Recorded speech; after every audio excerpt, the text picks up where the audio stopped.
अस्सलाम वालेकुम स्टूडेंट्स, कैसे हैं आप सब। उम्मीद है कि आप सब ठीक होंगे, घरों में होंगे और महफूज होंगे।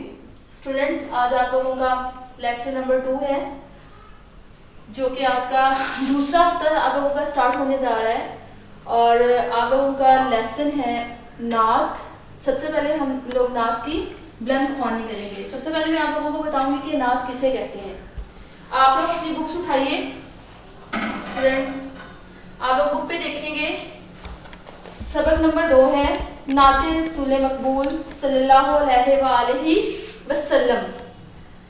सबक नंबर 2 नाते रसूल मकबूल सल्लल्लाहु अलैहि वसल्लम। सबसे पहले आप लोगों को नात की तारीफ आनी चाहिए कि नात कहते किसे हैं, नात में क्या बताया जाता है। नात एक ऐसी नज़म जिसमें हज़रत मोहम्मद सल्लल्लाहु अलैहि वसल्लम की तारीफ बयान की गई हो, नात कहलाती है। एक ऐसी नज़म जिसमें नबी पाक सल्लल्लाहु अलैहि वसल्लम की तारीफ बयान की जाए, नात कहलाती है। इस नात की सिन के बारे में बता दिया गया कि नात जिसमें नबी पाक सल्लल्लाहु अलैहि वसल्लम की तारीफ बयान की जाए, नात कहलाती है। दूसरा है इंसानियत पर नबी पाक सल्लल्लाहु अलैहि वसल्लम के एहसानात को जान सकें, यानी इस नात को पढ़कर आप लोगों को ये पता चल जाए कि नबी पाक सल्लल्लाहु अलैहि वसल्लम के इंसानों पर क्या क्या एहसानात हैं। नात के अदब और एहतराम के तकाजे भी आपको आने चाहिए कि जब हम लोग नात पढ़ते हैं या नात सुनते हैं तो हमने अदब के साथ बैठना है। स्टूडेंट्स, काफिया और रदीफ की शिनाख्त। काफिया किसे कहा जाता है? काफिया हम आवाज अल्फाज को कहा जाता है। काफिया आपकी बुक में तदरीसी मकासद में लास्ट आप लोगों का है काफिया और रदीफ की शिनाख्त करें। लास्ट वाला जो आप लोगों का पॉइंट है काफिया। काफिया का मतलब होता है काफिया यानी हम आवाज अल्फाज जिनकी आवाज एक जैसी हो। और रदीफ किसे कहा जाता है? अशार में एक ही वर्ड अगर बार बार आए वो होता है रदीफ। जिस तरह से अगर आप लोग देखेंगे, ये आप लोगों का फर्स्ट शेर है, नात उस नबी की जिसने पैगाम हक सुनाया, इंसानियत का रास्ता इंसान को दिखाया। यहाँ पे सुनाया और दिखाया, ये दोनों क्या है?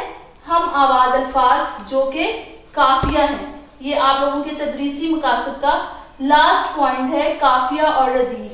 इसमें सुनाया दिखाया, ठीक है, ये काफिया है। इसी तरह से आपको और भी बहुत सारे यहाँ पे मिलेंगे, जैसे जगाया, जगमगाया, झुकाया, ये भी काफिया है।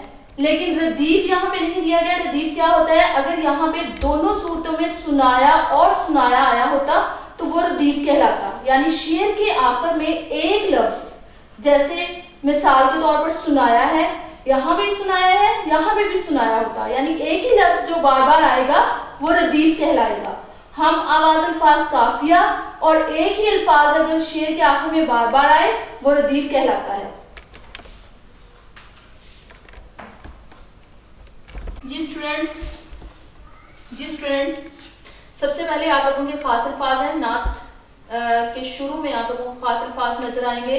पहला लफ्ज है आप लोगों का उकबा। उकबा का मतलब होता है आखिरत। उकबा का मायनी है आखिरत। दूसरा लफ्ज है बज़्मे जहां दुनिया की महफिल। बज़्मे जहां दुनिया की महफिल। शमाए हदायत रहनुमाई की रोशनी, हदायत की रोशनी। गाफिल भटके हुए, गाफिल भटके हुए। तौहीद अल्लाह ताला को एक मानना। यही जो खास अल्फाज हैं ये आप लोगों के इमला के भी अल्फाज होंगे। उकबा, बज़्मे जहां, शमाए हदायत, गाफिल, तौहीद।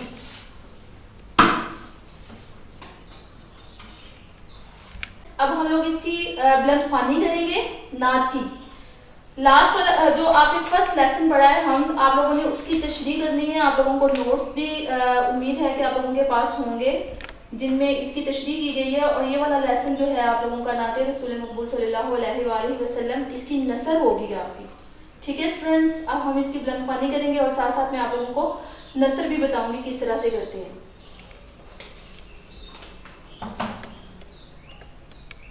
जी, फर्स्ट शेर है स्टूडेंट्स आप लोगों का, नात उस नबी की जिसने पैगाम हक सुनाया, इंसानियत का रास्ता इंसान को दिखाया। यानी नात का मतलब आप लोगों को पहले भी बता दिया गया है, यानी उस नबी सल्लल्लाहु अलैहि वसल्लम की तारीफ, वो नात, वो अशार, ऐसी नज़म जिसमें नबी पाक सल्लल्लाहु अलैहि वसल्लम की तारीफ बयान की गई हो। तो ये जो पूरी नात है इसमें आप सल्लल्लाहु अलैहि वसल्लम की तारीफ ही बयान की गई है। और इसका पहला शेर है, नात उस नबी की जिसने पैगाम हक सुनाया, यानी हम उस आखिरी पैगंबर, आखिरी रसूल नबी पाक सल्लल्लाहु अलैहि वसल्लम की तारीफ बयान करते हैं जिसने हमें हक का पैगाम सुनाया। पैगाम हक यानी सच्चा पैगाम, अल्लाह ताला का पैगाम। वो पैगाम कौन सा पैगाम है? तौहीद का पैगाम, जिसमें ये पैगाम दिया गया कि सिर्फ और सिर्फ अल्लाह ताला को एक मानना है, उसी पर यकीन करना है, उसी पर ईमान लाना है और उसके साथ किसी को भी शरीक नहीं ठहराना। इंसानियत का रास्ता इंसान को दिखाया। इंसानियत का रास्ता क्या है? इंसानियत का रास्ता यही है कि एक दूसरे के साथ अच्छा बर्ताव करना, एक दूसरे के साथ अच्छा सलूक करना, एक दूसरे के हकूक का ख्याल करना, अपने फ़राइज़ का ख्याल करना, एक दूसरे के साथ हमदर्दी का रवैया करना। जैसा कि आप सल्लल्लाहु अलैहि वसल्लम की आमद से पहले क्या था कि कुफार बहुत ज़्यादा बुरी बातों में गिरे हुए थे। उन्हें बिल्कुल भी नहीं पता था ज़िंदगी कैसे गुजारनी है, किसी को कोई शऊर नहीं था ज़िंदगी गुजारने का, एक दूसरे का हक खाते थे, औलाद के साथ बुरा बर्ताव करते थे, इवन बेटियों को जिंदा दरगोर कर दिया जाता था। तो आप सल्लल्लाहु अलैहि वसल्लम जब इस दुनिया में तशरीफ़ लाए तो आप सल्लल्लाहु अलैहि वसल्लम ने लोगों को अल्लाह का पैगाम सुनाया, लोगों को हदायत का रास्ता बताया और लोगों को बताया कि ज़िंदगी गुजारने का क्या तरीका है, किस तरह से ज़िंदगी गुजारी जाती है। ठीक है, इंसानियत का रास्ता इंसान को दिखाया, यानी इंसानों को ज़िंदगी गुजारने के तरीके बताए। दूसरा है दुनिया संवारने के समझाए सब तरीके, उकबा हो जिससे बेहतर वो राज भी बताया। यानी अगर इंसान इस दुनिया में तशरीफ़ लाता है, जब इंसान इस दुनिया में आता है तो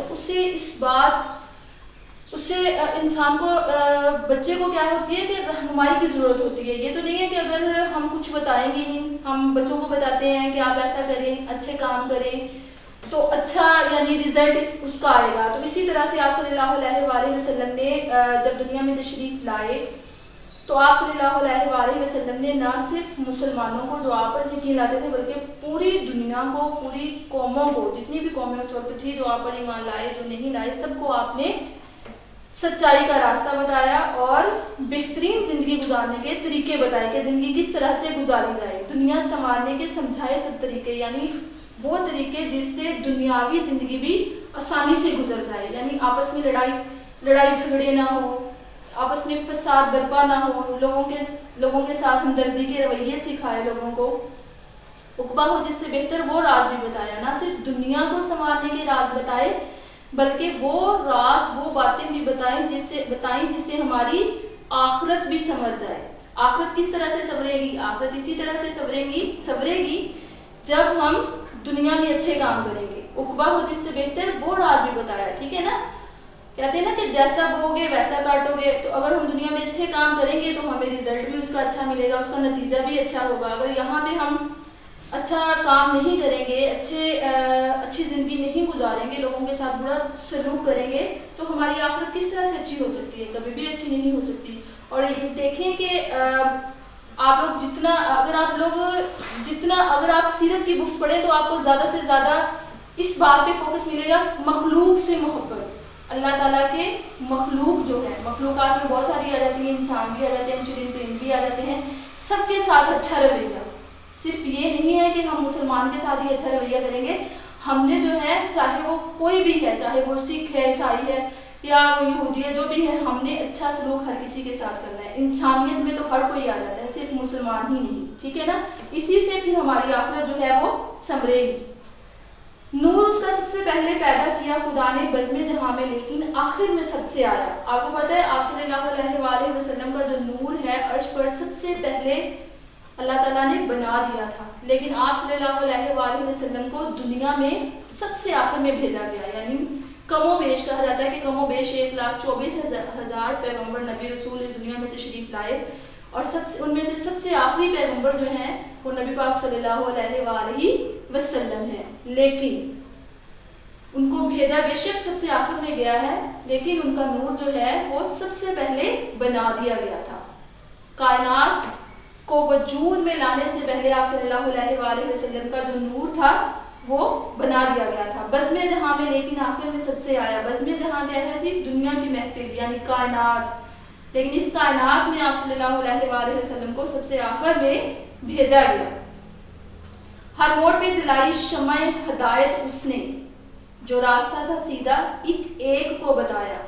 एक एक को बताया मतलब ये कि तमाम कौमों को बताया, सिर्फ मुसलमानों को नहीं बताया कि सिर्फ मुसलमान ही इन तालीमात पर अमल करें, बल्कि क्या कि तमाम कुफार जो उस वक्त थे, तमाम इंसान जो थे, उनको हक का रास्ता बताया, उनको सच बताया, अल्लाह का पैगाम दिया। हर मोड़ पर जलाई शम्ए हिदायत उसने, यानी आप सल्लल्लाहु अलैहि वसल्लम ने कुरान और सुन्नत की रोशनी में, कुरान आप सल्लल्लाहु अलैहि वसल्लम पर उतारा गया, कुरान पाक, उसमें वही के जरिए आप सल्लल्लाहु अलैहि वसल्लम को अल्लाह ताला हुक्म देते थे काम करने का, और उसके बाद आप सल्लल्लाहु अलैहि वसल्लम वो करते थे तो वो क्या बन जाता था? सुन्नत, तरीका। यानी जो काम आप सल्लल्लाहु अलैहि वसल्लम करते थे वो हमारे लिए क्या है?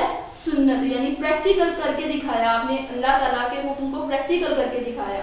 ठीक है, तो वो जो आप सल्लल्लाहु अलैहि वसल्लम की सुन्नत है वो हम सब के लिए क्या है? रहनुमाई है, उस वक्त के लोगों के लिए रहनुमाई है, ना सिर्फ उस वक्त के लोगों के लिए रहनुमाई है बल्कि हम सब के लिए रहनुमाई है, जो कि हमारे पास अब कुरान और हदीस की रोशनी में, कुरान और सुन्नत की रोशनी में मौजूद है। ठीक है, आप सल्लल्लाहु अलैहि वसल्लम की सीरत की रोशनी में हमारे पास आप सल्लल्लाहु अलैहि वसल्लम की रहनुमाई मौजूद है, जिस पर चलकर ही हम जो है वो जिंदगी को खूबसूरत बना सकते हैं। अगर जिंदगी को खूबसूरत बनाना है तो उसके लिए शर्त यही है कि हमें जो है वो आप सल्लल्लाहु अलैहि वसल्लम के बताए गए रास्ते पर चलना होगा। हर मोड़ पर जलाई शम्ए हिदायत उसने, जो रास्ता था सीधा एक एक को बताया। अब जो सीधा रास्ता था, सीधा रास्ता कौन सा है? अल्लाह ताला का, अल्लाह ताला की तरफ जाने वाला रास्ता आप सल्लल्लाहु अलैहि वसल्लम ने एक एक को बताया, यानी हर एक को बताया, सिर्फ मुसलमानों को ही नहीं बल्कि तमाम इंसानों को हक का रास्ता बताया और जिंदगी के लिए रहनुमाई फराहम की। सब अगला शेर है हमारे पास, हर आदमी पे खोला मेहनत का राज उसने, जो सो रहे थे गाफिल आकर उन्हें जगाया। आप सल्लल्लाहु अलैहि वसल्लम ने सबको मेहनत का दर्स दिया। बगैर मेहनत के इंसान कभी भी कुछ हासिल नहीं कर सकता। छोटी सी मिसाल है, अगर आप पेपर्स में मेहनत नहीं करते तो आप कभी भी कामयाब नहीं हो सकते। अगर आप मेहनत करेंगे तो ही आप कामयाबी पाएंगे। ठीक है, इसी तरह से जिंदगी को खूबसूरत बनाने के लिए भी इंसान को मुख्तलिफ तरीकों से मेहनत करनी पड़ती है। ऐसे नहीं है कि हम कुछ भी ना करें और कहें कि हमें सब कुछ मिल जाए, ऐसा नहीं होता। ठीक है, जिंदगी में जो ख्वाहिशात होती है इंसान की, उनको हासिल करने के लिए, कामयाबियां समेटने के लिए, अच्छी जिंदगी गुजारने के लिए इंसान को मेहनत करनी पड़ती है। तो आप सल्लल्लाहु अलैहि वसल्लम ने लोगों को बताया कि मेहनत में ही कामयाबी पोशीदा है। ठीक है स्टूडेंट्स, कि मेहनत में ही कामयाबी पोशीदा है। हर आदमी पे खोला मेहनत का राज उसने, यानी हर इंसान को। फिर वही यहाँ पे वही बात हो रही है कि सिर्फ यहाँ कहीं भी आप पूरी नात में आप लोगों को ये नहीं मिलेगा कि मुसलमानों पर मेहनत का राज खोला, या मुसलमानों के लिए ये काम किया, या मुसलमानों के लिए मुसलमानों को रहनुमाई फराहम की, बल्कि ये बात हो रही है हर आदमी पर, हर इंसान की बात हो रही है। ठीक है, यानी तमाम लोगों के लिए, सिर्फ मुसलमानों के लिए नहीं। हर आदमी पे खोला मेहनत का राज उसने, जो सो रहे थे गाफिल आकर उन्हें जगाया। और वो लोग जो गफलत की नींद सोए हुए थे उन्हें बताया कि जिंदगी की खुशी, जिंदगी की लहर किस में है? मेहनत में है। मेहनत जो है वो कामयाबी का राज है। मेहनत ही जो है उसी से इंसान कामयाबी पा सकता है। अगला शेर है, शोले भड़क रहे थे दुनिया में कुफ्र और शर के। जब आप सल्लल्लाहु अलैहि वसल्लम 40 साल की उम्र में आप सल्लल्लाहु अलैहि वसल्लम पर नबूवत जाहिर हुई, या नबूवत आप सल्लल्लाहु अलैहि वसल्लम को मिल गई, तो उस वक्त क्या हालात थे, बल्कि उससे पहले भी क्या हालात थे? हालात कुफ्र और शर था हर तरफ। कोई भी खुदा को नहीं मानता था, लोगों ने अपने देवी देवता बनाए हुए थे, मुख्तलिफ बुतों की पूजा की जाती थी, कुफ्र था हर तरफ, कोई भी तौहीद पर यकीन नहीं लाता था। ठीक है, शोले भड़क रहे थे दुनिया में कुफ्र और शर के। इंसान को उसने आकर इस आग से बचाया। आप सल्लल्लाहु अलैहि वसल्लम को जब तबलीग का हुक्म हो गया तो आप सल्लल्लाहु अलैहि वसल्लम ने तमाम इंसानों को अल्लाह ताला का पैगाम पहुंचाया। कि सिर्फ और सिर्फ इबादत के लायक अल्लाह ताला है, उसके साथ किसी को भी शरीक नहीं ठहराना चाहिए। इंसान को उसने आकर इस आग से बचाया। आप सल्लल्लाहु अलैहि वसल्लम ने लोगों को गलत रास्ते पर वो गामजन थे, बुतों की पूजा कर रहे थे, उनसे रोका और अल्लाह ताला की तौहीद का पैगाम दिया कि सिर्फ और सिर्फ अल्लाह ताला की इबादत करनी है, वही इबादत के लायक है और उसके साथ किसी को भी शरीक नहीं ठहराना। फैली जहां में हर सू तौहीद की शुआएं, मशरिक भी जगमगाया, मगरिब भी जगमगाया।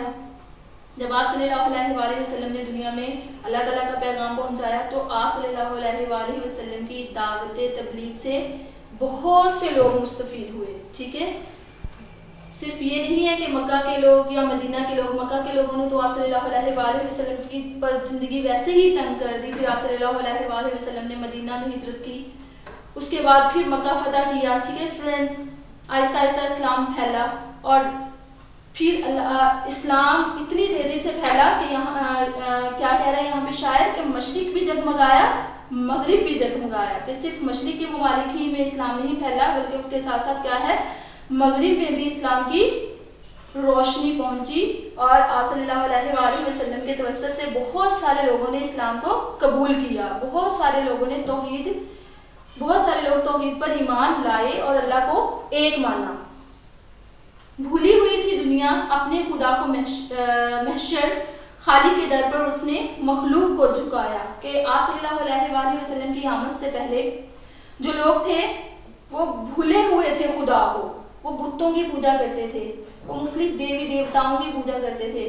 कोई किसी को खुदा मानता था तो कोई किसी को खुदा मानता था। लेकिन जब आप सल्लल्लाहु अलैहि वसल्लम दुनिया में तशरीफ लाए तो आप सल्लल्लाहु अलैहि वसल्लम ने तमाम लोगों को अल्लाह ताला का पैगाम हक सुनाया और तमाम मखलूक को अल्लाह ताला के सामने सजदा करने की तलकीन की कि सजदा सिर्फ और सिर्फ जो है वो अल्लाह ताला को ही किया जा सकता है। कोई भी गैर अल्लाह जो है, गैरुल्लाह, उसको सजदा जायज़ नहीं है। सजदा जायज़ है तो सिर्फ और सिर्फ अल्लाह को, खालिक के दर पर उसने मखलूक को झुकाया, यानी अल्लाह के दर पर, यानी अल्लाह के सामने, यानी सजदे के लायक सिर्फ और सिर्फ ज़ात अल्लाह ताला की है। जी स्टूडेंट्स, यहाँ तक आप लोगों की इसकी बुलंदख्वानी हो गई। अब मैं आप लोगों को बताऊंगी इसके जो शायर है वो है महशर रसूल नगरी। अब आप लोगों की यहाँ तक इसकी बुलंदख्वानी हो गई।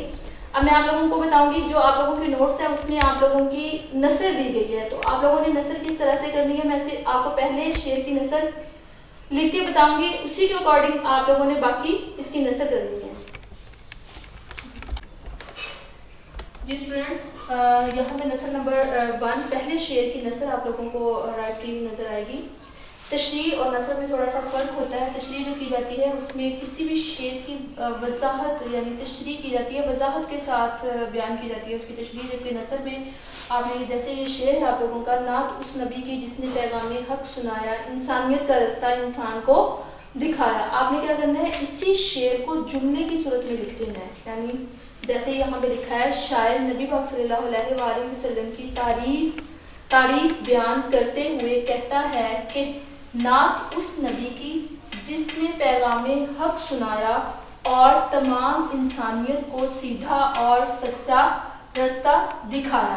अब आप लोग ज़रा गौर करें, यहाँ पे फुल इसी तरह से एज इट इज़ शेर ही है तकरीबन, सिर्फ ये शायर नबी पाक वसल्लम की तारीफ बयान करते हुए ये अल्फाज जो है अजाफी लिखे गए हैं और का लफ्ज़ लगाकर इसकी नसर मुकम्मल कर दी गई है। जैसे कहता है कि नबी नात उस नबी की जिसने पैगाम हक सुनाया, यहाँ तक सेम ऐसे ही शेर है, देखें ज़रा, नात उस नबी की जिसने पैगाम हक सुनाया, नात उस नबी की जिसने पैगाम हक सुनाया, और फिर क्या किया, और का एक लफ्ज़ और लगाया और तमाम इंसानियत को सीधा और सच्चा रास्ता दिखाया। यानी कि आपने उसकी बिल्कुल बहुत ज़्यादा वजाहत नहीं करनी, बल्कि और का लफ्ज़ लगाकर शेर को जुमले में तब्दील कर उसकी नसर लिख देनी है। ठीक है स्टूडेंट्स, उम्मीद है आप लोगों को समझ आ गई होगी। मैं एक दफ़ा फिर बता देती हूँ कि नसर के लिए आप लोगों ने 2 मिसरों में दोनों मिसरों के दरमियान और का लफ्ज लगाना है और जुमले में उसको तब्दील कर देना है, तो आप लोगों की नसर बन जाएगी। नात उस नबी की जिसने पैगाम हक सुनाया और इंसानियत को तमाम इंसानियत को सीधा और सच्चा रास्ता दिखाया। इसी तरह से आप लोगों ने, ये तो आप लोगों को नसर नंबर 1 मैंने करके दिखा दी, यहाँ पे लिख कर भी दिखा दी है, बाकी तमाम आप लोगों को इसके नोट्स भी मिल जाएंगे। और आप लोगों ने कोशिश करनी है कि आप लोग तमाम नात की जितने भी अशार हैं यहाँ पे दिए गए, तमाम अशार की आप लोग खुद नसर करने की कोशिश करें। नोट्स भी आप लोगों को मिल जाएंगे।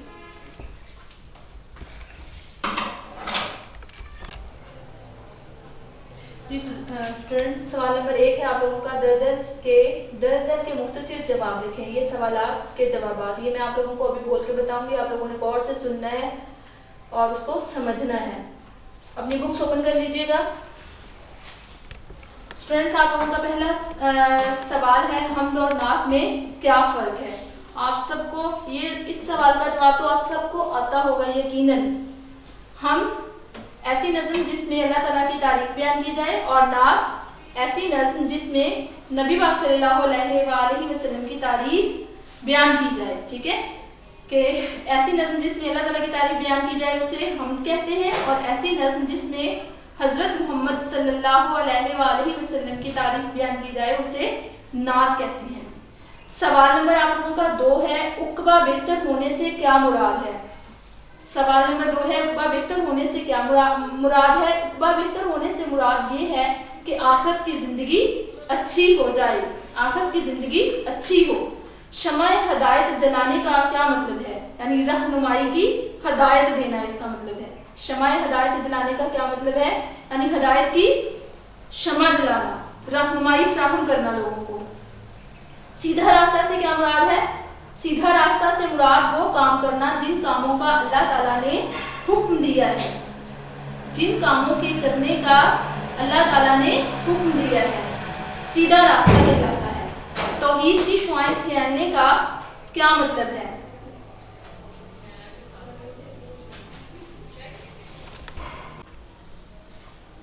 सवाल नंबर आप लोगों का 3 है, शमाए हदायत जलाने का क्या मतलब है। शमाए हदायत जलाने का मतलब रहनुमाई फ्राहम करना, यानी लोगों को हदायत का रास्ता बताना, हदायत की तालीम देना, सीधा रास्ता दिखाना। चौथा सवाल है आप लोगों का, सीधा रास्ता से क्या मुराद है। सीधा रास्ता से मुराद वो काम करना जिन कामों के करने का अल्लाह ताला ने हुक्म दिया है, वो काम करना, सीधा रास्ता से मुराद वो काम करना जिन कामों के करने का अल्लाह ताला ने हुक्म दिया है। 5वां सवाल है आप लोगों का, तौहीद की शुआएं फैलने का क्या मतलब है। इसका मतलब है कि लोग पहले बहुत से बुतों की पूजा करते थे, हर काम का अलग अलग खुदा था। नबी पाक सल्लल्लाहु अलैहि वसल्लम ने लोगों को एक अल्लाह की इबादत करने का कहा, इस तरह लोग एक अल्लाह को मानने लगे। यानी ये मतलब है तौहीद की शुआएं फैलने का, यानी अल्लाह ताला को एक मानने का जो पैगाम था वो पूरी दुनिया में फैल गया, आप ये भी कह सकते हैं। मशरिक और मगरिब कैसे जगमगा उठे। मशरिक और मगरिब कैसे जगमगा उठे, ये आप लोगों का सवाल नंबर 6 है।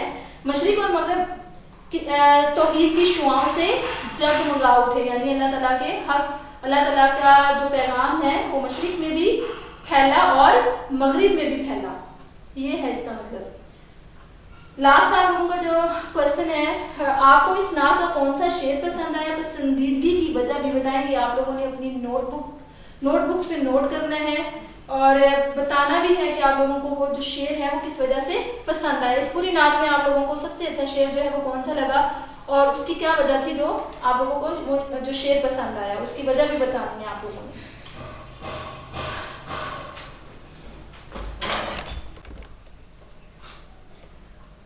जी स्टूडेंट, सवाल नंबर 2 है आप लोगों को, खाली जगह में नात के मतन के मुताबिक लफ्ज लगाएं। ये आप लोगों के एमसीक्यू फॉर्म में क्वेश्चन है। आप लोग अपनी बुक्स ओपन करें और मैं आप लोगों को इनके आंसर बताती हूँ और नोट की साथ ही साथ आप लोगों ने टिक करते जाना है अपनी बुक पे। पहले इंसानियत का डैश इंसान को दिखाया, इसमें आएगा वर्ड रास्ता, इंसानियत का रास्ता इंसान को दिखाया। दूसरा है दुनिया संभालने के समझाए सब तरीके, यहाँ पे आ जाएगा तरीके। उकबा हो जिससे बेहतर वो राज भी बताया, जो रास्ता था सीधा एक को बताया। अगला है हर आदमी पे खोला मेहनत का राज उसने। नेक्स्ट है जो सो रहे थे गाफिल आकर इन्हें जगाया, इसमें आना है सो। फैली जहां में हर सू तौहीद, यहाँ पे आप लोगों का लफ्ज आएगा तौहीद की शुआएं। आखिरी आप लोगों का भूली हुई थी दुनिया अपने खुदा को महशर, यहाँ पे अपने का लफ्ज आएगा।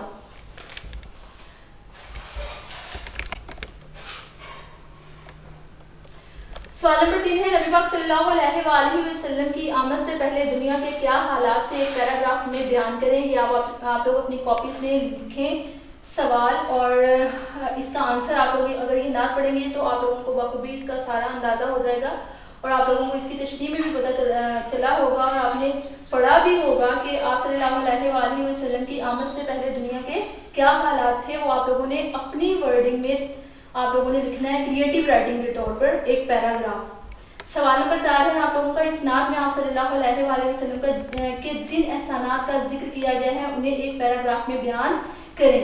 ये आप क्या कर सकते हैं, ये वाला इसका सवाल नंबर 3 जो है ये तो आप पैराग्राफ की सूरत में लिखेंगे। सवाल नंबर 4 है, आप उसको बुलेट फॉर्म में भी लिख सकते हैं कि इस नात में आप सल्लल्लाहु अलैहि वसल्लम के जिन जिन एहसानात का जिक्र किया गया है आप उसको जुमले की सूरत में भी लिख सकते हैं। अगला क्वेश्चन है सवाल नंबर 5 है, कॉलम अलिफ में दिए गए हर मिसरे का दूसरा मिसरा कॉलम बे में तलाश करें और इससे दी गई मिसाल के मुताबिक कॉलम जी में लिखें। पहला मिसरा है आप लोगों का, नात उस नबी की जिसने पैगामे हक सुनाया, और इसके साथ जो इसका मैच हुआ है कॉलम बे में से वो है इंसानियत का रास्ता इंसान को दिखाया। दूसरा है नूर उसका सबसे पहले पैदा किया खुदा ने बज़्म जहां में लेकिन आखिर में सबसे आया। दूसरे का हो गया, ये आप यहाँ पे लिखेंगे कॉलम जिम के दूसरे कॉलम में। हर आदमी पे खोला मेहनत का राज उसने, जो सो रहे थे गाफिल आकर उन्हें जगाया। तीसरे में आएगा, शोले भड़क रहे थे दुनिया में कुफ्र शर के, इंसान को उसने आकर इस आग से बचाया। ये आप लोगों का आएगा 4 में। फैली जहां में हर सू तौहीद की शुआएं, मशरिक भी जगमगाया मगरिब भी जगमगाया। लास्ट है, भूली हुई थी दुनिया अपने खुदा को महशर, खालिक के दर पर उसने मखलूक को झुकाया। ये आप लोगों ने कॉलम जी को इस तरह से फिल करना है, कॉलम बे में से इनके आंसर निकाल के कॉलम जी में लगाने हैं।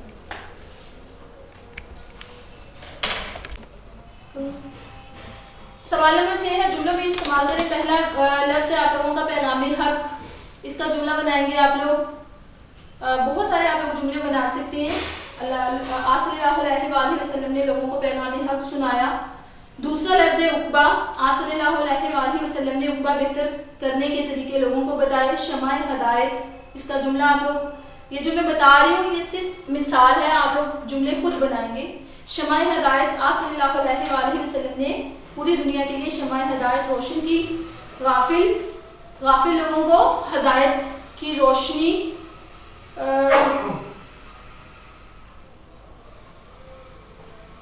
अंकल दोबारा स्टार्ट कीजिएगा, गाफिल से कीजिएगा, गाफिल से करना है।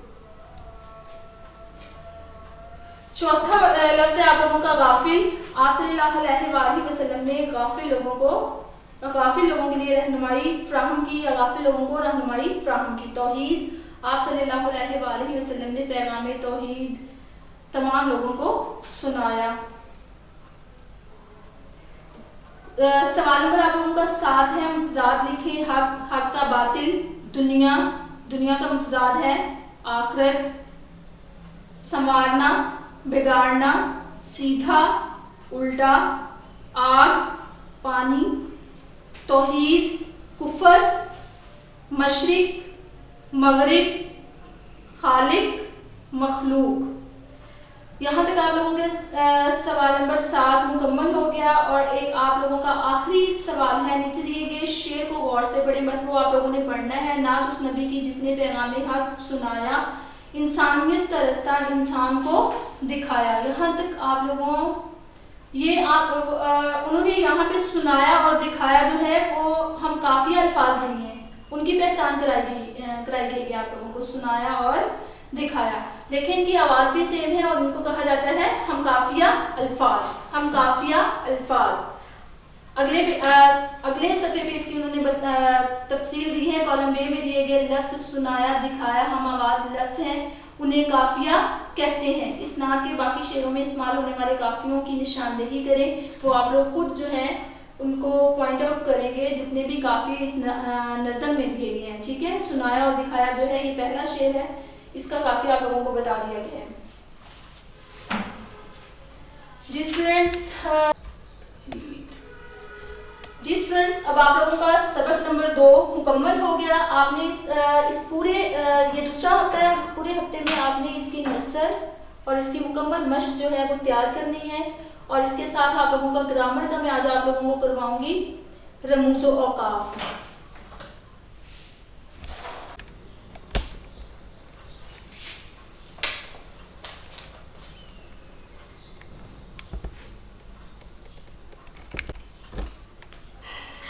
जी स्टूडेंट्स, क्वाइदुशा से आप लोगों का आज का जो टॉपिक है वो है रमूज़ व औकाफ। ये सामने आप लोगों को लिखे हुए नजर आएंगे रमूज़ व औकाफ। सबसे पहले आप लोगों को जो फर्स्ट रमूज़ व औकाफ में आप लोगों का फर्स्ट जो है टॉपिक वो है खत्मा, साथ ही उसकी अलामत भी दी गई है। दूसरे नंबर पे है वक्फा, साथ ही उसकी अलामत दी है। फिर है सवालिया, फिर साथ ही उसकी अलामत है तफसीलिया, तफसीलिया की भी अलामत दी गई है साथ में। और साथ नदाइया, नदाइया की अलामत भी है साथ में। वावैन और साथ में वावैन की अलामत। आप लोग अपनी बुक से क्वाइदुशा सफ़ा नंबर 115 रमूज़ व औकाफ का टॉपिक ओपन कीजिए। मैं आप लोगों को इसकी लनख्वानी करके और इसकी अंडरस्टैंडिंग दूंगी साथ साथ, और आप लोगों ने इसको समझना है और देखना भी है अच्छे तरीके से।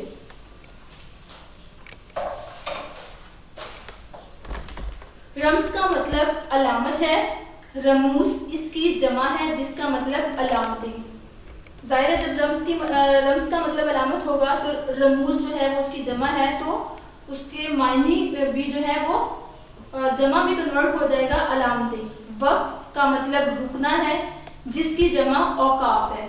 इस तरह रमूज़ व औकाफ का मतलब औकाफ के रमूज यानी रुकने की अलामतें। कभी आप लोग 7th क्लास में आ गए हो, आप लोग उर्दू जब लिखते हो तो आप लोगों को अच्छे तरीके से पता है कि उर्दू और इंग्लिश दोनों मजमून ऐसे हैं कि जिसमें आप लोग जब भी कोई तहरीर या कोई पैराग्राफ लिखना स्टार्ट कर देते हो तो आप ऐसा ही नहीं करते कि आप लोगों ने एक जुमला स्टार्ट किया है तो उसको लिखते गए उसके आगे ऐसे ही जो है जुमले लिखते गए, बल्कि आप लोग क्या करते हो, जब एक जुमला लिख लेते हो जिसमें एक पूरी बात की वजाहत हो जाती है, एक जुमले में पूरी बात बता दी जाती है, कह दी जाती है, तो उसके बाद आप क्या करते हो, खत्मा लगाते हो। इंग्लिश में जिसको आप लोग फुल स्टॉप बोलते हो, उर्दू में उसको क्या कहते हैं, खत्मा। ये जो हमारा पहला टॉपिक है खत्मा। देखें जरा, खत्मा साथ ही उसकी अलामत है। जब आप लोग कोई एक जुमला लिखते हो, मैं आप लोगों को एक जुमला लिख के बताऊंगी।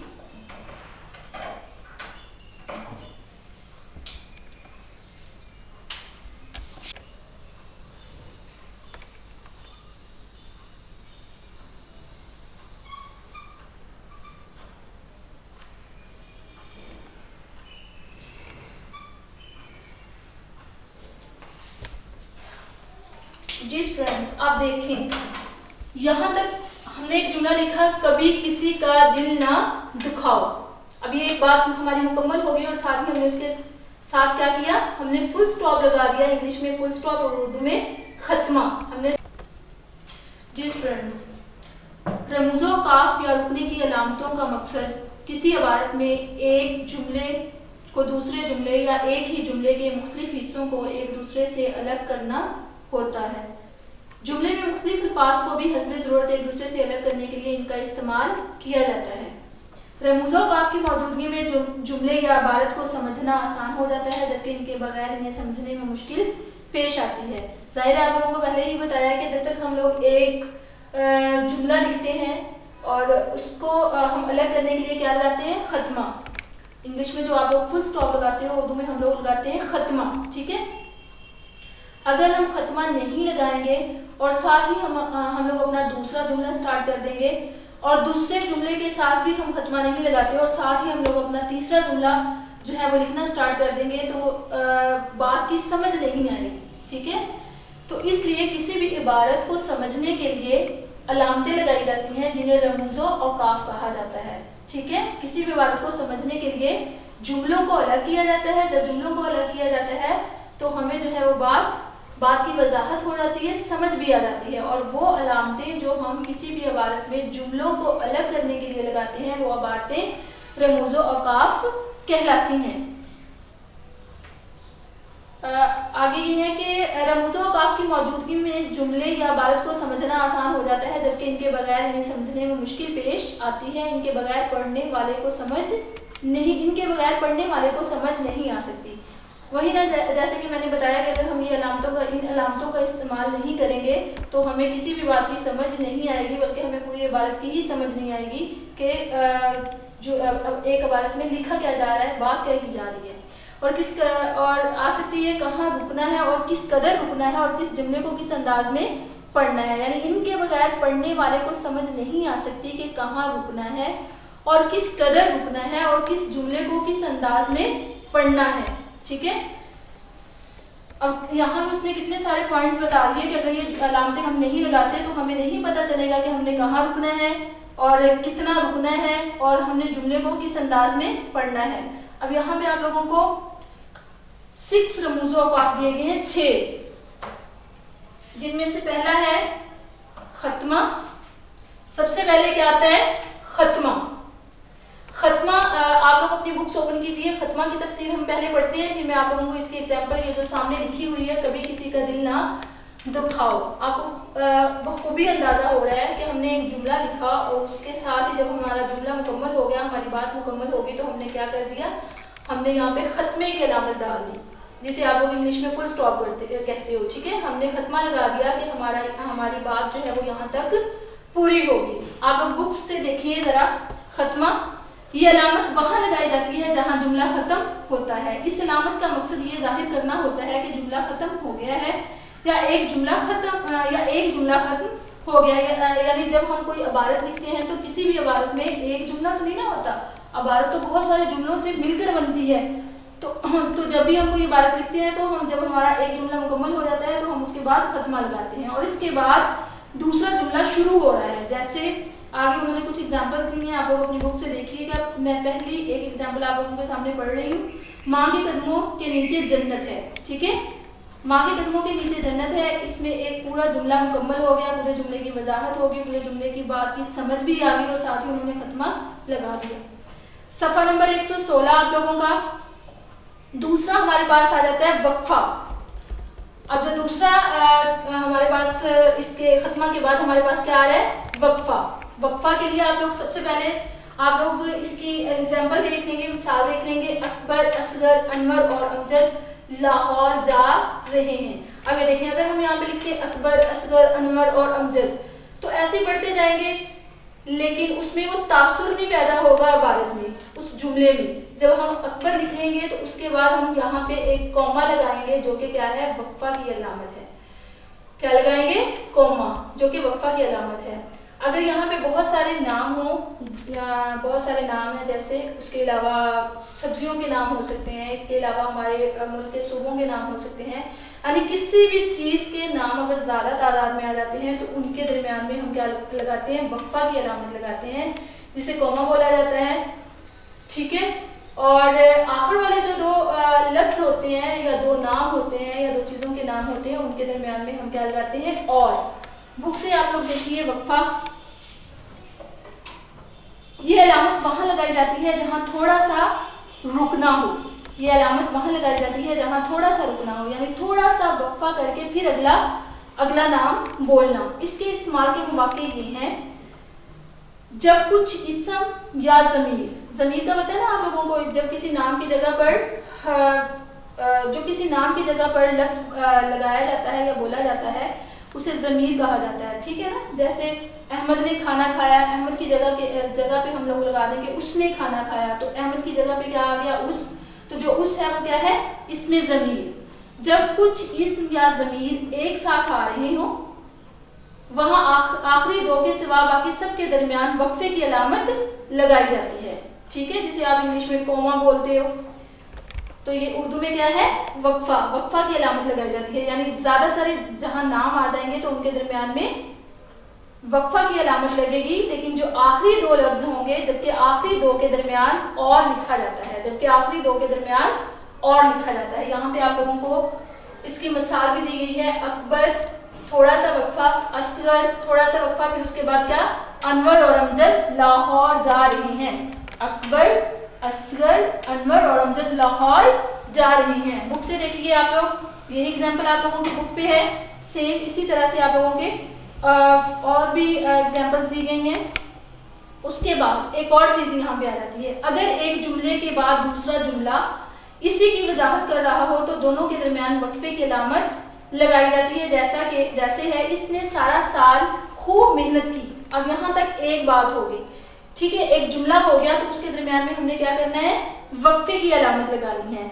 वो जरूर कामयाब होगा। फिर अगली बात उसने की है, इसने, यानी अगर दो जुमले, एक इबारत में दो जुमले इकट्ठे आ रहे हैं, उनमें हम खत्मा नहीं लगा रहे, तो हमने क्या करना है, वक्फे की अलामत लगानी है, वक्फा लगाना है।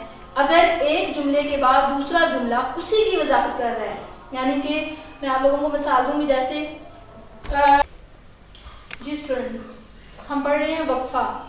वक्फ की यानी वक्फा कहाँ कहाँ जो है वक्फा की अलामत इस्तेमाल की जाती है। सबसे पहले आप लोगों ने पढ़ा कि अगर बहुत सारे नाम आ रहे हैं तो उनके दरमियान में वक्फा की अलामत इस्तेमाल की जाती है, लेकिन उनमें जो दो आखिर वाले नाम होते हैं उनके दरमियान में और लगाया जाता है।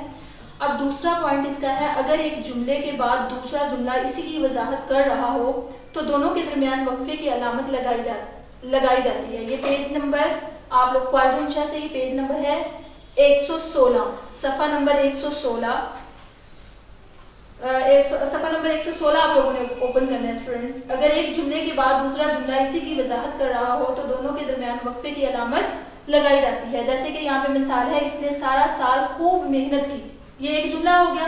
अब इसकी वजाहत, जब तक हम इसकी वजाहत नहीं करेंगे तो हमें पूरी बात समझ नहीं आएगी कि इसने सारा साल खूब मेहनत की तो क्या हुआ, क्या वो कामयाब हुआ, या सारा साल मेहनत करके भी वो नाकाम रहा। तो क्या है, उसने सारा साल मेहनत की, वो जरूर कामयाब होगा। अब बात की समझ आई ना पूरी, यानी कि जब तक हम उसके साथ दूसरा जुमला नहीं लगाएंगे हमारी बात की समझ नहीं आएगी कि एक जुमले की वजाहत के लिए हमें दूसरा जुमला भी जरूरी लगाना है और उन दोनों के दरमियान में क्या आएगा, वक्फा की अलामत आएगी। इसी तरह से इसकी एक और मिसाल है, बहुत दिन हो गए। अब अगली बात क्या, बहुत दिन हो गए आपसे मुलाकात ही नहीं हो रही। अब अगर हम सिर्फ ये लगाते हैं कि बहुत दिन हो गए तो हमें पूरी बात की समझ नहीं आती जब तक हम इसकी वजाहत के लिए एक और जुमला नहीं लगाएंगे। तो हमने उसके साथ लगाया आपसे मुलाकात ही नहीं हो रही। ठीक है स्टूडेंट्स, तो बहुत दिन हो गए के बाद हमने क्या करना है, वक्फा की अलामत लगानी है, यानी थोड़ा सा वक्फा लेना है। जीम आगे आपका पॉइंट है नंबर 3 है, अगर जुमले में हम मर्तबा या हम दर्जा अल्फाज जोड़ों की सूरत में हो तो दो जोड़ों के दरमियान में वक्फे की अलामत लगाई जाती है। जैसे पहली मिसाल है आप लोगों के सामने, गर्मी हो या सर्दी, दोनों ही मौसम है ना, हम मर्तबा है दोनों, तो फिर हमने इनके दरमियान में क्या लगाना है, वक्फा की अलामत लगानी है। बहार हो या खज़ां, मेहनत का सिलसिला जारी रहना चाहिए। स्टूडेंट्स, आप लोगों को समझ आ रही होगी कि दो हम मर्तबा अल्फाज जैसे गर्मी हो या सर्दी, अब ये दोनों मौसमों के नाम हैं और हम मर्तबा भी हैं, तो हमने इसके दरमियान में इसके आगे क्या लगाया, वक्फा की अलामत लगाई और फिर हमने अगली बात की, बहार हो या खज़ां मेहनत का सिलसिला जारी रहता है। ठीक है, इसी तरह से आपके आगे फर्दर जो है वो एग्जाम्पल्स दी गई हैं, वो भी आप लोग देखिएगा। दाल पे आ जाए आप लोग, और आप लोगों का ये पॉइंट बनता है 4, मुसलसल निदाइया कलमात के दरमियान में भी वक्फे की अलामत लगाई जाती है। ठीक है, नदाइया कलमात कौन से होते हैं, जिसमें पुकारा जाता है किसी को भी। ठीक है ना, नदाइया की अलामत वो होती है जब हम किसी को पुकारते हैं तो उसके सामने हम नदाइया की अलामत लगाते हैं। लेकिन नदाइया कलमात कौन से होते हैं वो आप लोगों को बताए गए हैं यहाँ पे, ए माओ, बहनों, बेटियों। ठीक है, जब हम ग्रोह की सूरत में किसी को पुकारते हैं तो उनके दरमियान में भी क्या आना है, वक्फा की अलामत। जी स्टूडेंट्स, नंबर 4 पे आप लोगों का है मुसलसल निदाइया कलमात के दरमियान में वक्फे की अलामत लगाई जाती है। निदाइया कलमात जब ग्रोह की सूरत में हम किसी को पुकारते हैं, जैसे यहाँ पे मिसाल है ए माओ, फिर वक्फा की अलामत बहनों, फिर वक्फा की अलामत बेटियों, दुनिया की इज्जत तुमसे है। यानी जब हम किसी को पुकारते हैं ग्रोह की सूरत में, यानी बहनों, एक बहन को तो नहीं पुकारा गया, बहनों कहा गया है, बेटियों, ठीक है। इसी तरह से इसमें आप लोगों को एक और एग्जांपल मिलेगी, भाइयों, बहनों, बेटियों, मेरी बात गौर से सुनो, इनके दरमियान में भी क्या है, वक्फा की अलामत है। पांचवा है आप लोगों का, 5वें नंबर पे है जुमले के अज्जा के दरमियान किसी बात की तशरीह या वजाहत के लिए भी वक्फे की अलामत लगाई जाती है। यहाँ भी मेरे पास सफ़ा नंबर 117 है और ये हमारे पास पॉइंट है 5, 5वें नंबर पे ये दिया गया है। जुमले के अज्जा के दरमियान किसी बात की तशरीह या वजाहत के लिए भी वक्फे की अलामत लगाई जाती है। जैसे ये कमरा 40 फीट लंबा, अब ये एक पूरा जुमला है, लेकिन वजाहत करने के लिए यहाँ पे भी थोड़ा सा वक्फा जो है वो लिया है उसने, ये कमरा 40 फीट लंबा, फिर यहाँ पे क्या है, वक्फा की अलामत 20 फीट चौड़ा और 15 फीट ऊंचा है। अब ये देखें आखिर वाले जो दो हैं उनके दरमियान में उन्होंने क्या लगाया, और जो सबसे पहले है ये कमरा 40 फीट लंबा, वजाहत करने के लिए, तशरीह करने के लिए यहाँ पे वक्फा की अलामत लगाई गई।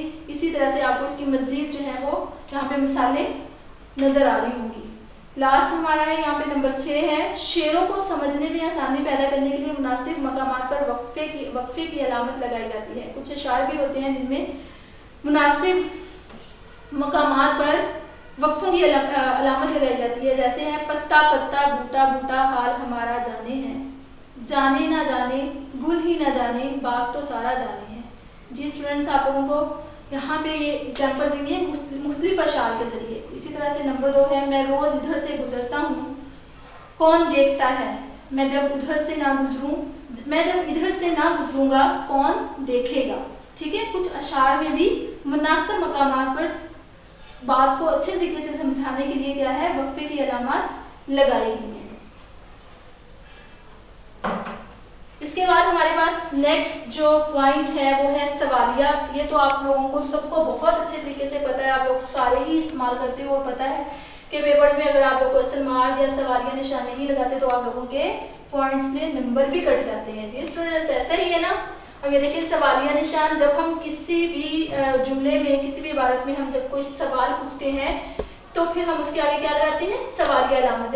यहाँ पे एक मिसाल दी गई है, आप कब तक वापस आ जाएंगे, तो यहाँ पे क्या लिखा है, यहाँ पे सवालिया निशान दिया गया है, जिससे ये पता चल रहा है कि इसमें क्या किया गया है, सवाल किया गया है, सवाल पूछा गया है। ठीक है स्टूडेंट्स, बुक पे आ जाए आप लोग, बुक से देखिए सफ़ा नंबर 117। सवालिया जुमले के आखिर में ये अलामत लगाई जाती है जिससे जाहिर होता है कि जुमले में कोई सवाल किया गया है। ये अलामत इसलिए ज़रूरी है कि इसके बगैर जुमला आम जुमला ही समझा जाएगा। अगर हम सवालिया जुमले के साथ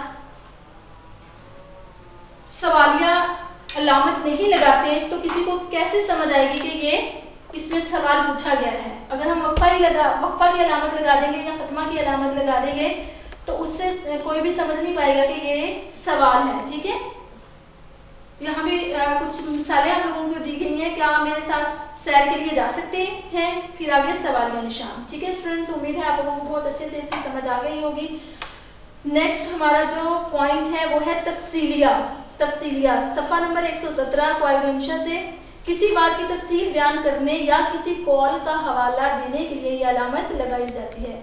तफसीलिया नाम से ही जैसे कि जाहिर है, सवालिया भी नाम से ही पता चल रहा था कि सवालिया अलामत यानी जो सवालिया निशान लगाया जाता है। इसी तरह तफसीलिया तफसील से पता चल रहा है कि जिसमें किसी बात की तफसील बयान की गई हो या किसी कौल का हवाला देने के लिए ये अलामत लगाई जाती है। जैसे आप लोगों ने यहाँ पे एक एग्जाम्पल देखेंगे इसकी, पंजाब के अहम दरिया मदरजा झैल हैं। अब मदरजा झैल के आगे उन्होंने यहाँ पे तफसीलिया की अलामत दे दी है। ये क्या दिया है, तफसीलिया की अलामत, यानी इससे ये पता चल रहा है कि इसकी तफसील आगे जो है वो दी गई है। आगे उन्होंने दरियाओं के नाम बता दिए, रावी, चिनाब, झेलम। नेक्स्ट स्टूडेंट्स, आप लोगों का नेक्स्ट है निदाइया।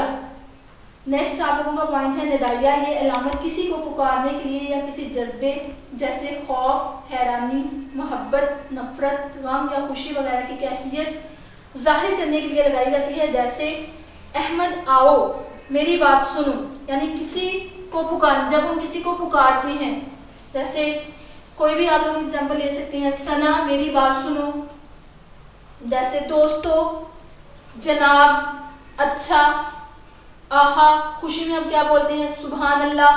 तो ऐसे जुमले जो हम जैसे खौफ या जो खौफ में, हैरानी में, मोहब्बत में, नफरत में, गम में या खुशी में, ऐसी कैफियत में जो जुमले बोले जाते हैं, जो लफ्ज़ बोले जाते हैं सॉरी, उनके सामने हम क्या लगाते हैं, नदाइया की अलामत। यहाँ पे इसकी एक जी स्टूडेंट्स, नेक्स्ट आप लोगों का पॉइंट है नदाइया। ये क्वालिटी हमेशा से सफ़ा नंबर 118 है। नदाइया ये अलामत किसी को पुकारने के लिए या किसी जज्बे जैसे खौफ, हैरानी, मोहब्बत, नफरत, गम या खुशी वगैरह की कैफियत जाहिर करने के लिए लगाई जाती है। यानी ऐसी कैफियत जैसे इंसान खौफ में हो, हैरानी में हो, मोहब्बत में हो, नफरत में हो, तो वो इंसान सबसे पहले जैसे बोलता है आहा, ये खुशी के मौके पर खूब लुत्फ आया, आहा खूब लुत्फ आया। जैसे कोई खूबसूरत चीज़ को हम देखते हैं तो हम कहते हैं सुभान अल्लाह। तो ऐसे जब जो लफ्ज़ हमारे मुंह से जो अल्फाज निकलते हैं तो उनके सामने ये वाली अलामत आपको बोर्ड पे भी नज़र आ रही होगी, नदाइया। इसे हम बोलते हैं नदाइया की अलामत। ये अलामत लगाते हैं। या हम जब हम किसी को पुकारते हैं, जैसे दोस्तों के साथ हमने ये नदाइया की अलामत लगाई, दोस्तों दिल लगा कर मेहनत करो, ठीक है ना। अब आप लोगों को अच्छे तरीके से इसकी समझ आ गई होगी कि नदाइया अलामत क्या है। नदाइया अलामत जब हम किसी को पुकारते हैं या कुछ कैफियत जिनमें खौफ की कैफियत हो, नफरत की हो, मोहब्बत की हो और खुशी की हो, मज़े की हो, तो उन कैफियत के साथ भी ये अलामत लगाई जाती है। इससे आगे जो हमारा लास्ट आखिरी जो हमारा टॉपिक है,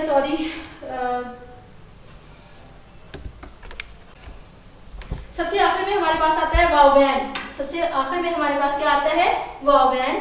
आप लोग बुक से देखिए। ये अलामत वहां लगाई जाती है जहां किसी का कौल बयान करना हो या किसी की बात हूबहू इसी के अल्फाज में बयान करनी हो।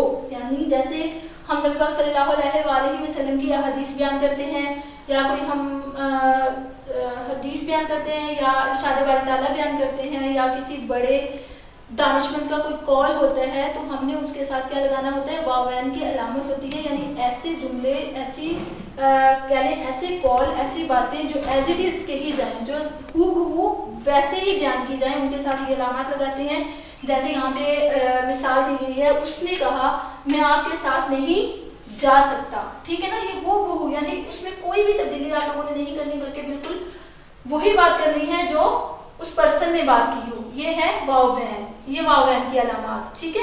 इसी तरह जब हम नबी पाक सल्लल्लाहु अलैहि वसल्लम की कोई हदीस लिखते हैं तो हम वो भी वावैन में लिखते हैं। कोई इरशाद लिखते हैं तो वो भी वावैन में लिखते हैं। किसी आयत का तर्जुमा लिखते हैं तो वो भी वावैन में लिखते हैं, ठीक है।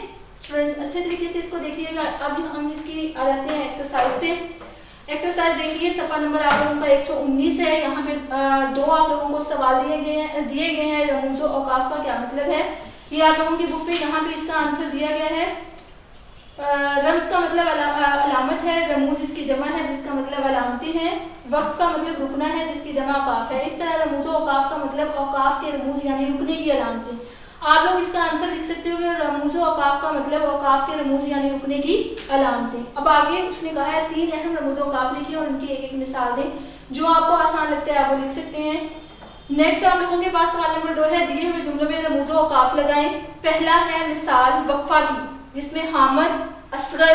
अब हामद के आगे क्या आएगा, वक्फा की अलामत, असगर फिर वक्फा की अलामत, अनवर और अख्तर आज स्कूल नहीं आए, और आखिर में क्या आ जाएगा, खत्मा। इसमें दूसरे नंबर पे है उसने कहा। कहा के बाद आपने क्या लगाना है, तफसीलिया की अलामत, मैं इम्तिहान में अव्वल आया हूँ। उसने कहा मैं इम्तिहान में अव्वल आया हूँ। यहाँ पे आपने तफसीलिया की, उसने कहा के आगे आपने यहाँ पे तफसीलिया की अलामत लगानी है। नंबर 3 है इतनी रात गए आप कहाँ से आ रहे हैं। ये तो आप सबको बहुत अच्छे तरीके से पता है। इसके आगे हमने क्या लगाना है, इसके आगे हमने क्या लगाना है, सवालिया निशान। चौथे नंबर पे है दोस्तों। अभी आप लोगों ने किए हैं, दोस्तों के आगे क्या आएगा, पुकारा गया है यहाँ पे, तो यहाँ पे क्या आएगा, नदाइया की अलामत, जल्दी करो देर ना हो जाए। हो जाए के बाद क्या आएगा, खत्मा, यानी एक बात मुकम्मल हो गई, जुमला मुकम्मल हो गया। पांचवें नंबर पे है खवातीनो हजरात अजलास शुरू हुआ चाहता है। यहाँ पे हम क्या लगा देंगे, हम खत्मा लगा देंगे और यहाँ पे हमारा जो है वो मुकम्मल हो जाएगा जुमला। सवाल नंबर 3 है आप लोगों के पास।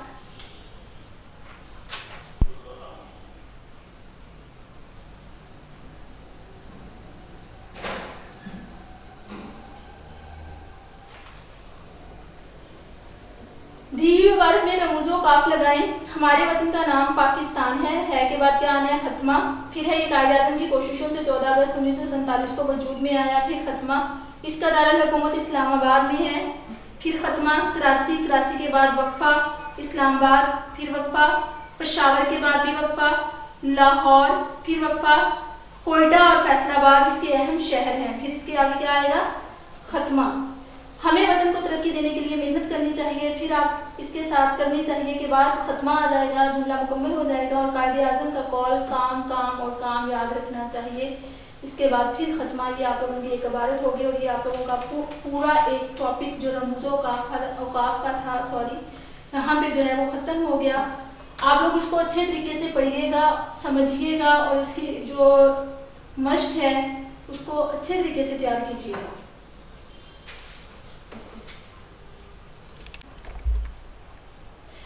सबक नंबर 2 मुकम्मल, जो कि नज़्म-नात है, मुकम्मल मश्क के साथ और उसके साथ क्वालिटी से आप लोगों ने रमूज़ों का भमा मश्क आप लोगों ने तैयार करना है मुकम्मल। ये पूरे एक हफ्ते का आप लोगों का होमवर्क है, इसको अच्छे तरीके से तैयार करना है। ओके स्टूडेंट्स, अल्लाह हाफिज़। घरों में रहें, महफूज रहें और अल्लाह ताला से ज़्यादा दुआ करें कि जल्द अज जल्द हम इस जो है वबा से निजात पाएँ। आमीन। अल्लाह हाफिज़।